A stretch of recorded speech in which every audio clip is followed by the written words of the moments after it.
किसी वक्त मुझे ये बातें बहुत हैरान कर देती थी कि दुबई का इतना बड़ा शेख ऐसा क्यों करता है। ये बात मुझे समझ नहीं आती थी कि मेरा मालिक हर रात एक मरी हुई लड़की का शरीर अपने पास क्यों रखता था। मैं सोचता था अगर वे किसी भी मरी हुई लड़की के साथ गलत काम करता है रात के वक्त तो वैसा क्यों करता है। इसके पास इतनी धन दौलत है कि वे किसी भी जिंदा लड़की को अपने लिए खरीद सकता है, लेकिन वे मरी हुई लड़की को ही क्यों अपने लिए पसंद करता था। पहले पहल तो हमेशा इसके पास जिंदा लड़कियां ही अय्याशी की वजह से आती थी, लेकिन कुछ दिनों से ये सब होने लगा कि वे मरी हुई लड़कियों को रात में अपने पास रखने लगा। मैं हर रात की बात सोचता सोचता नींद की वादियों में खो जाता था, लेकिन सुबह होते ही मेरे दिमाग में सारी बातें फिर से ताज़ा हो जाती। मैं हर वक्त इसके साथ ही रहता था। इसकी कोई भी हरकत मुझसे और मेरी आंखों से अब छुपी नहीं थी, जिसकी वजह से मुझे इसकी हर एक बात का मालूम होता था कि वह अब क्या करने वाला है, क्या कर चुका है, क्या कर सकता है, किसके पास कितनी धन दौलत है, कितना वह कमाता है, कितने इसके दोस्त और रिश्तेदार हैं, कितना इसका बैंक बैलेंस है। यहाँ तक कि मुझे सब कुछ मालूम था, लेकिन मुझे आज तक इस राज के बारे में मालूम नहीं हुआ जो वह मरी हुई लड़कियों के साथ रात गए करता था। मेरे दिमाग में बहुत अजीब अजीब से ख्यालात आने लग गए थे। मुझे समझ नहीं आता था वह ऐसा क्यों करता है। अगर वह मरी हुई लड़कियों के साथ रात गुजारता है तो वह बहुत बड़ा पाप करता है। मैं चाहता था कि मैं उसको इस बात से रोकूं, लेकिन मुझे उन सब चीज़ों के पीछे कोई भी सच बात मालूम नहीं थी, इसलिए मैं इससे कोई भी बात नहीं कर सकता था। मुझे तो हैरत उन लोगों पर होती थी जो अपनी मरी हुई बेटी को एक रात के लिए अपने हाथों से इस शेख को देकर चले जाते थे। वह शेख सुबह होते ही इस लड़की के घर वालों को एक मोटी रकम देकर चुप करवा देता था, जिसकी वजह से वे लोग भी चुपचाप लाश को लेकर वहां से चले जाते। मुझे उन लोगों पर बहुत गुस्सा आता था। वे कितने बेरहम हो चुके थे कि कुछ पैसों की वजह से अपनी मुर्दा बेटी को बेच देते थे। वह लोग इतना भी नहीं सोचते कि वह अब मर चुकी है, इसके शरीर की इस तरह तौहीन न की जाए। खामोशी से अच्छे लोगों की तरह इसके शरीर को दफना दिया जाए, लेकिन वे लोग एक मुर्दा शरीर के जरिए पैसे कमाते थे। मेरा बस चलता कि मैं उन लोगों का मुंह तोड़ दूं अपने हाथों से, लेकिन मैं मजबूर था। मैं कुछ भी नहीं कर सकता था सिवाय उन लोगों के इन घटिया चेहरों को देखने के सिवा। इसलिए मैं उन सबको भूल कर अपने काम में मगन हो जाता। लेकिन अब मेरे दिल में ये उमंग हो रही थी कि मैं शेख का ये राज जान लूं कि रात के वक्त वो ऐसा क्या करता है जिसके लिए उसको एक मुर्दा लड़की की ज़रूरत होती है, और वह इस बात को सबसे छुपाता भी है। किसी को भी बाहर कमरे से निकलने की इजाज़त नहीं देता, जिसकी वजह से मैं हमेशा कमरे में ही बंद होकर रह जाता था, और हमेशा मेरे दिल की उमंग दिल में ही रह जाती थी कि मैं इसका राज जान पाऊँ। लेकिन आज मैंने सोच लिया कि मैं आज इस राज से पर्दा उठा कर ही रहूँगा। इस राज के पीछे क्या बात है जो ये शेख किसी को भी पता होने नहीं देता है। मैंने यही बात सोचते हुए फैसला किया कि मैं आज की रात घर से बाहर चला जाऊंगा, जिसकी वजह से मैं किसी भी वक्त घर में आऊंगा तो मैं कमरे में जाने की बजाय कहीं और भी जा सकता हूं।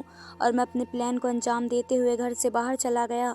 मुझे ये सब करते हुए डर भी लग रहा था, लेकिन मैंने सब चीज़ों को भुला दिया था। मेरे जाने के बाद शेख ने मेरे बारे में पूछा भी था कि वे कहाँ हैं, लेकिन मेरे साथ काम करने वालों ने यही बताया जो मैं उन लोगों को बोल कर गया था कि मैं काम से बाहर जा रहा हूँ।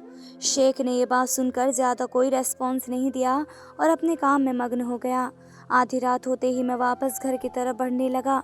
मेरा एक एक कदम भारी हो रहा था। मुझे आज दिल में बहुत खुशी सी महसूस हो रही थी, क्योंकि मैं आज शेख का राज जानने वाला था जो वह हर रात मुर्दा लड़कियों के साथ करता था।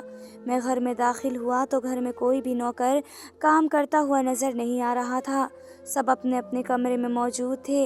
एक बात का मुझे यकीन हो गया था, मैं समझ चुका था शेख सबको ऑर्डर दे चुका है कमरों में जाने का। मेरे दिल की धड़कन बहुत तेज़ हो रही थी, लेकिन आज मैं फैसला करके ही चुका था कि मुझे शेख के इस राज को जानना ही है।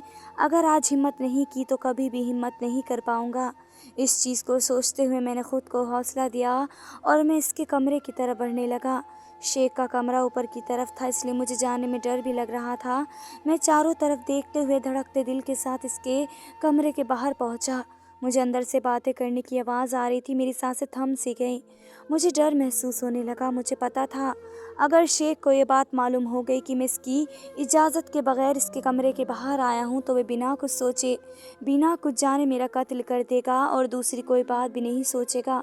मेरे दिल में एक पल के लिए ये ख्याल भी आया था कि मैं वापस लौट जाऊँ, लेकिन मैं अपने हाथों मजबूर हो चुका था। अगर मैं आज ये राज नहीं जानता तो मैं किसी भी दिन इस राज को जानने की हिम्मत नहीं कर पाता। मैंने हिम्मत करके शेख के दरवाजे के हॉल से सामने देखा। 2-4 लोग और भी बैठे हुए थे। मेरे दिल की धड़कन काफ़ी ज़्यादा तेज़ हो रही थी। मेरे हाथों में ठंडे पसीने आ रहे थे, मेरे माथे पर बल पड़ रहे थे, हाथ पांव भी काँप रहे थे। मैंने हल्का सा दरवाज़ा खोलकर अंदर झांकने की कोशिश की और जैसे ही मैंने सामने का मंजर देखा तो मेरे होश उड़ गए। मुझे यकीन नहीं आ रहा था कि शेख ये भी कर सकता है। मुझे ऐसा महसूस होता था जैसे घर की पूरी छत मेरे सर पर आ गिरी हो। मैं हैरान हो गया। महसूस होता था जैसे ज़मीन कदमों से निकल गई हो, क्योंकि शेख सामने मरी हुई लड़की के साथ। मुझे दुबई आए हुए कुछ ही टाइम हुआ था। मुझे जॉब की बहुत ज़्यादा ज़रूरत थी, क्योंकि मैं अपने घर का एक अकेला कमाने वाला था, जिसकी वजह से मैं कमाने दुबई तक पहुंच गया।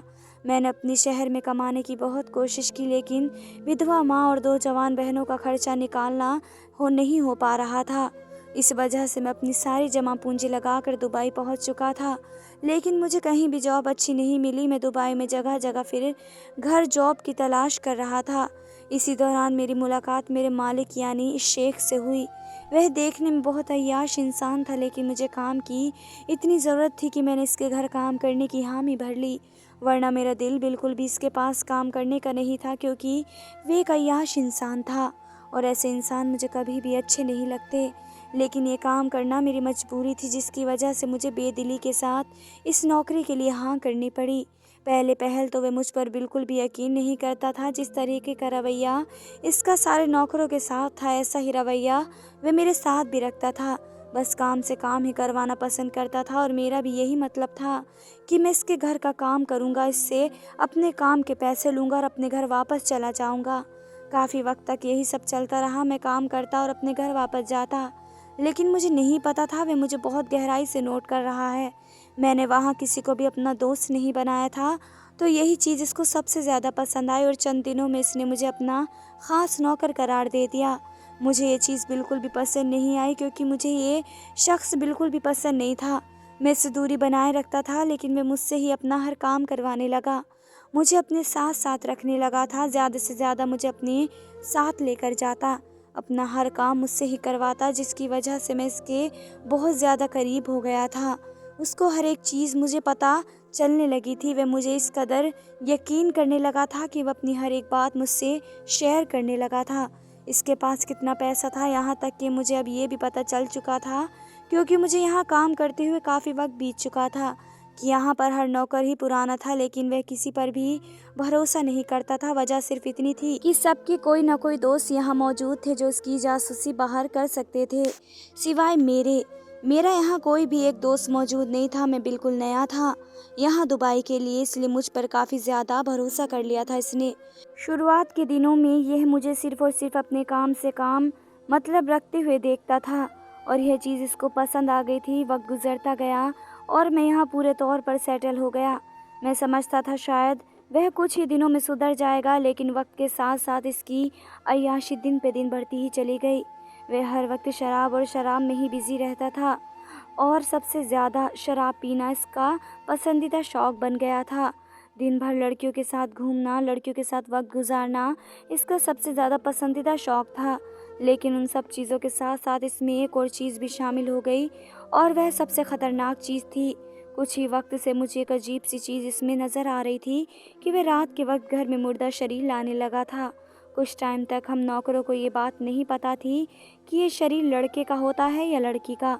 हम सब इससे हैरत में गिरफ्तार थे कि शरीर लड़की का है या लड़के का, क्योंकि इसने सब नौकरों को ये हुक्म दिया था कि कोई भी नौकर 9 बजे के बाद अपने कमरों से बाहर नहीं निकलेगा।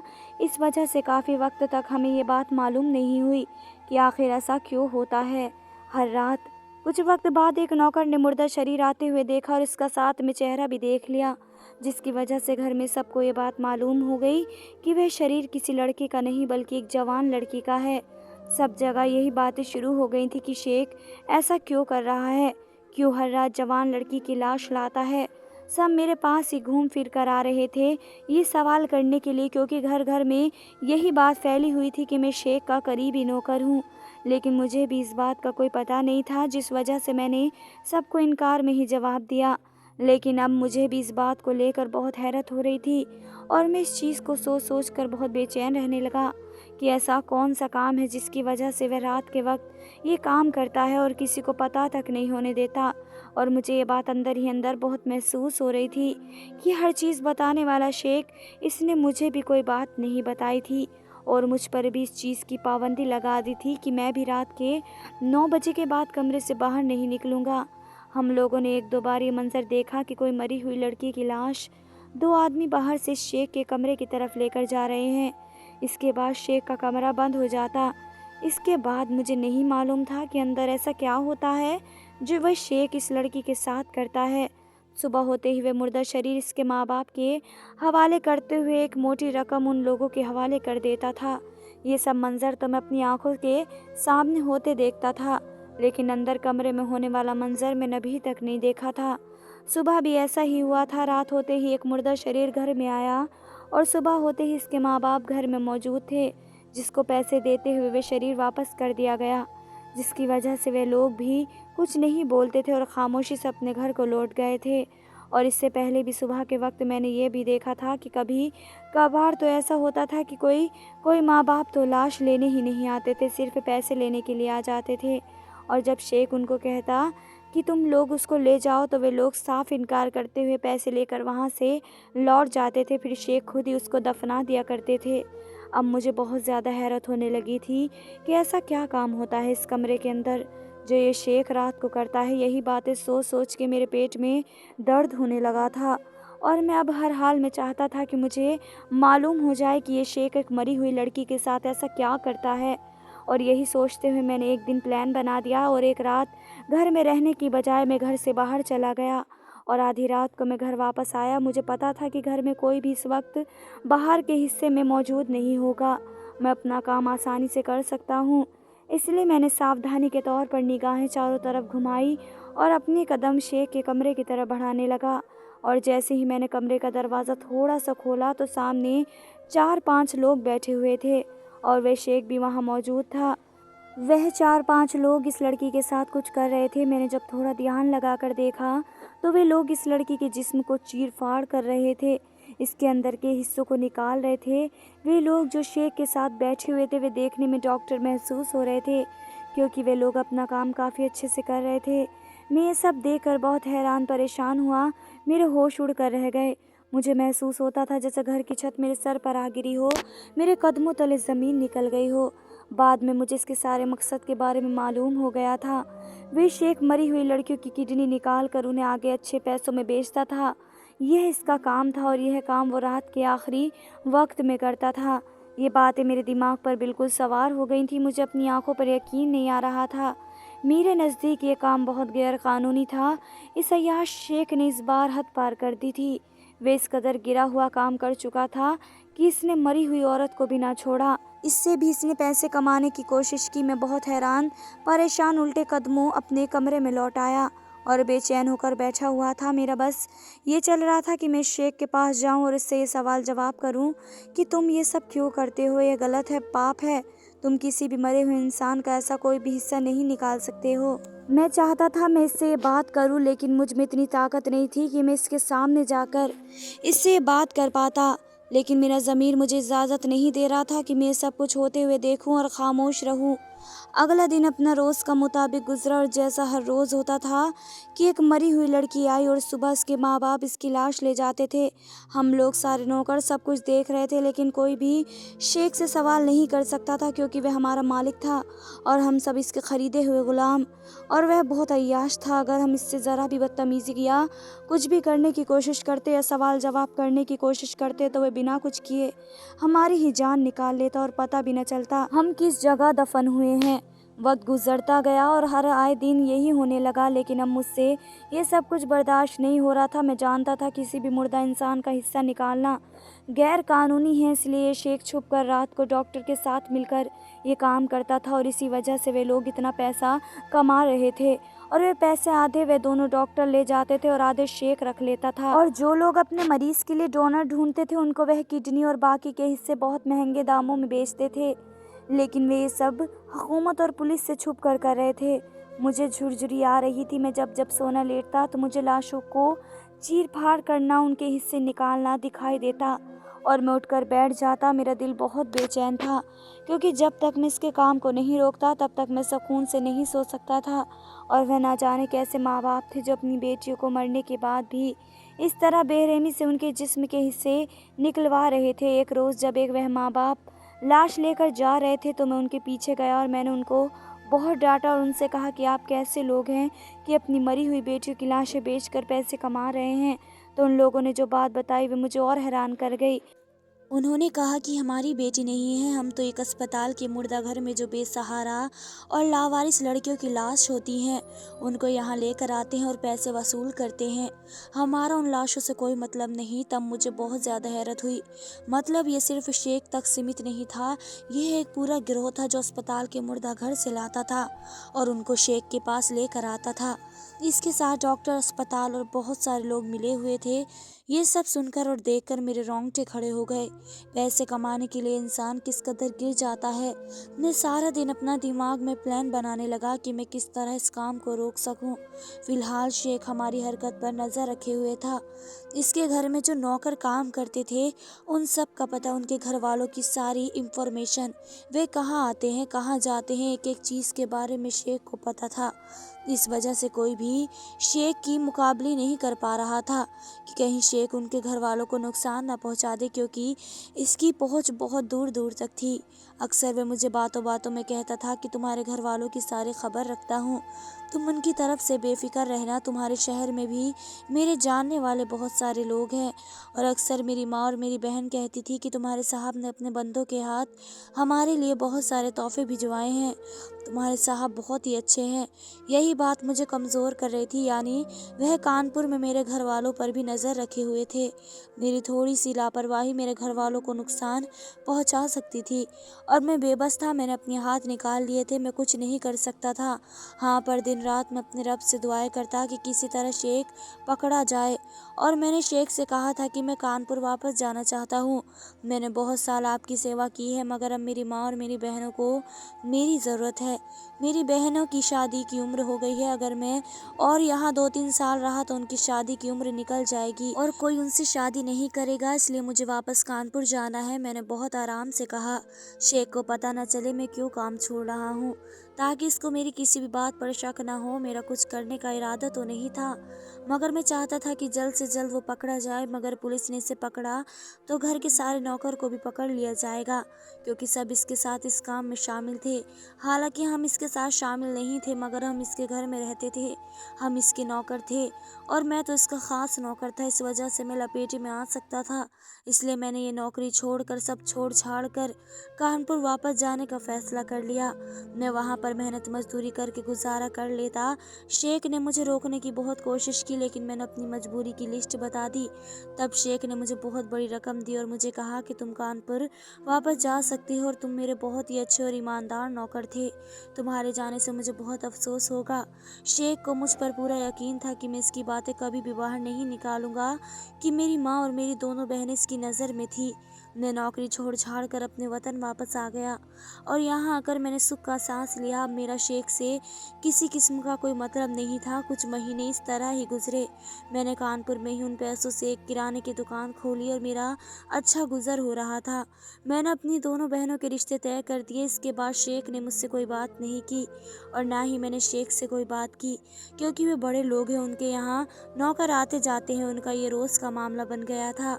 मैं जानता था कि कुछ वक्त इस शेख के आदमी मुझ पर नज़र रखेंगे, लेकिन वे जब देखेंगे कि मैं किसी भी काम में नहीं हूँ तो वे मेरी तरफ से बेफिक्र हो जाएंगे और मुझ पर नज़र रखना छोड़ देंगे। और ऐसा ही हुआ। मैंने अक्सर एक दो लोगों को देखा था जो हर वक्त मुझ पर नज़र रखे हुए थे। अब उन्होंने आना जाना छोड़ दिया था क्योंकि इस बात को कुछ महीने गुजर चुके थे और वैसे भी मैं कानपुर आ गया था। अब मुझे शेख से कोई ख़तरा नहीं था, मगर हर वक्त मेरे दिमाग में यही बातें घूमती थी कि शेख आखिर कब तक इस तरह चोरी छुपे लावारिस लाशों के हिस्से निकाल कर उनको बेचता रहेगा। मगर एक दिन एक खबर सोशल मीडिया और अखबार में निकल कर आने लगी और मैंने देखा कि इसमें शेख की तस्वीर लगी है, जिसमें लिखा हुआ है कि वह इस लड़कियों के जिस्मानी हिस्सों को गैर कानूनी तरीके से बेचकर धंधा करता है और सऊदी अरब के पुलिस ने इसे पकड़ लिया है और इसके सारे गिरोह को पकड़कर हिरासत में ले लिया है, क्योंकि बहुत बड़े अरसे से पुलिस को इस बारे में मालूम था और इस पर नज़र रखे हुए थे।